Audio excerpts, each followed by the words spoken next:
آج کل ہمارا رسم رواج ہے، خاص طور سے اگر بیمار آدمی بیٹھا ہوا ہے، بیمار آدمی لیٹا ہوا ہے، اس کی عیادت کے لیے جاتے ہیں تو وہاں پر گڑبنگ سڑبنگ باتیں، بہت ساری باتیں شروع کر دیتے ہیں اور اس سے کہتے ہیں، حالانکہ اس کے بھئی کیا بیماری ہے اس کو، بھئی یہ بیماری ہے، اس کو یہ فنسی ہو رہی ہے، یا اس کے کلیجے میں درد ہے، یا اس کو یہاں پر درد ہے، اس کو یہ تکلیف ہے، تو وہاں بیٹھ کر کیسے باتیں کریں گے، آپس میں باتیں کریں گے، یار فلاں شخص نہیں تھا وہ بھی اسی بیماری میں مرا تھا، اسی کے سامنے ان باتوں کو کہہ رہے ہیں، حالانکہ بالکل غلط ہے۔ جبکہ بیمار کے سامنے ہمیں اس کا حوصلہ بڑھانا ہے، ہمیں اس کے سامنے کوئی ٹچی پچی بات نہیں کرنی ہے۔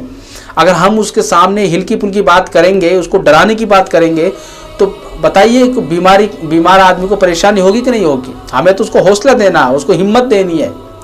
حالانکہ صحیح بات تو یہ ہے کہ اگر بیمار آدمی کے سامنے ہم جھوٹ بھی بول رہے ہیں اس کی تسلی کے لیے، اس کو سکون پہنچانے کے لیے، تو یہ بھی جائز ہے۔ تو آج کل تو ہم اس کو سکون تو نہیں بلکہ اس کو تکلیف پہنچاتے ہیں۔ بیمار آدمی بیٹھا ہوا ہے، بھائی کیا بیماری ہے؟ یہ بیماری ہے۔ اچھا یار فلاں شخص نہیں تھا، وہ بھی اسی بیماری میں گیا تھا۔ اب بتائیے وہ بیمار آدمی ایک تو بیچارہ ٹینشن میں بیٹھا ہوا ہے، ایک تکلیف ہو رہی ہے، اب اس کو اور ٹینشن ہو جائے گی، یار اس کا مطلب تو میں بچوں گا نہیں، اس کا مطلب تو میں اس بیماری میں جاؤں گا، تو اس طریقے کی وہ بہت ساری باتیں اپنے دماغ میں دوڑائے گا اور اس کو جو سکون ملنے والا تھا وہ اور ٹینشن میں بیٹھ جائے گا۔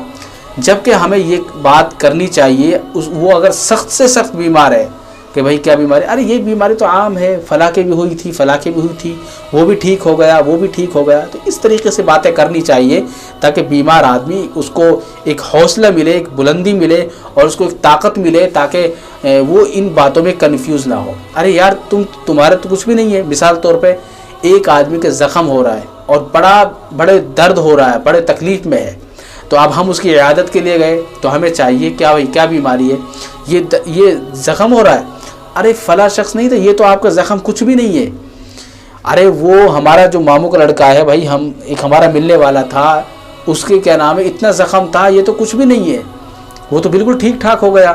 ایسی کوئی بات نہیں ہے، ٹھیک ہو جاؤ گے، آپ ٹینشن مت لیں، یہ تو کچھ بھی نہیں ہے۔ لوگ ایسے پریشان ہیں، اتنی پریشانی مبتلا ہے اور آپ خامخواہ گھبرا رہے ہیں، ایسی کوئی بات ہے۔ تو اس طریقے کی تسلی ہمیں دینی چاہیے، خاص طور سے جو بیمار آدمی ہو اس کو تسلی دے، سکون پہنچائے، اس کو ڈرائے نہیں کہ بھئی یہ بیماری تو بڑی خطرناک ہے۔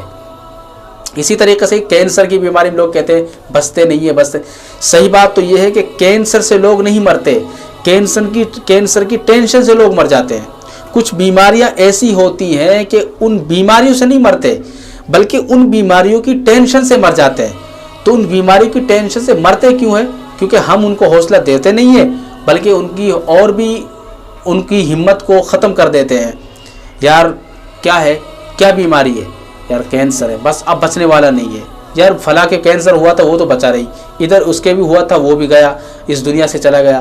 تو اس طریقے کی باتیں کریں گے میرے بھائی، وہ تو بیماری کیا، وہ تو ٹینشن لے کر ہی مر جائے گا۔ اس لیے ایسی باتیں ہمیں نہیں کرنی ہے بلکہ ہمیں اس کا حوصلہ بڑھانا ہے، اس کے سامنے جہاں تک ہو سکے جھوٹ بھی بولنا ہے تاکہ اس کو تسلی ملے، اس کو سکون پہنچے۔ کسی طریقے سے ہم سے اس کا فائدہ ہونا چاہیے، سکون پہنچنا چاہیے۔ تو اس بات کا خاص طور سے خیال رکھیں۔ بیمار پرسی کے لیے اگر آپ جا رہے ہیں، اس کی عیادت کے لیے جا رہے ہیں تو اس کو سکون پہنچانے کی نیت سے جائیں، اس کو حوصلہ بڑھانے کی نیت سے جائیں۔ ایسا نہیں ہے کہ اس کو پریشان کر کے آئیں، اس کے حوصلے کو ختم کر کے آئیں، بلکہ اس کا حوصلہ بڑھائیں کہ انشاءاللہ ٹھیک ہو جائیں گے۔ اللہ کو یاد رکھیں اور اللہ سے دعائیں کریں، انشاءاللہ ٹھیک ہو جائیں گے، کوئی دقت کی بات نہیں ہے۔ اس طریقے کی باتیں کرنی چاہیے تاکہ اس کا حوصلہ بلند رہے۔ تو ان باتوں پر خاص طور سے عمل کریں۔ بیمار پرسی کے لیے اگر ہم جا رہے ہیں اس کی عیادت کے لیے تو اسے حوصلہ بڑھائیں، اس کا حوصلہ بڑھائیں اور اس سے کہیں کہ اللہ تعالیٰ سے دعا کریں، اللہ تعالیٰ آپ کو شفا کاملہ عطا فرمائے۔ ہم بھی دعا کریں گے، آپ بھی دعا کریں، انشاءاللہ تعالیٰ بالکل ٹھیک ہو جائیں گے۔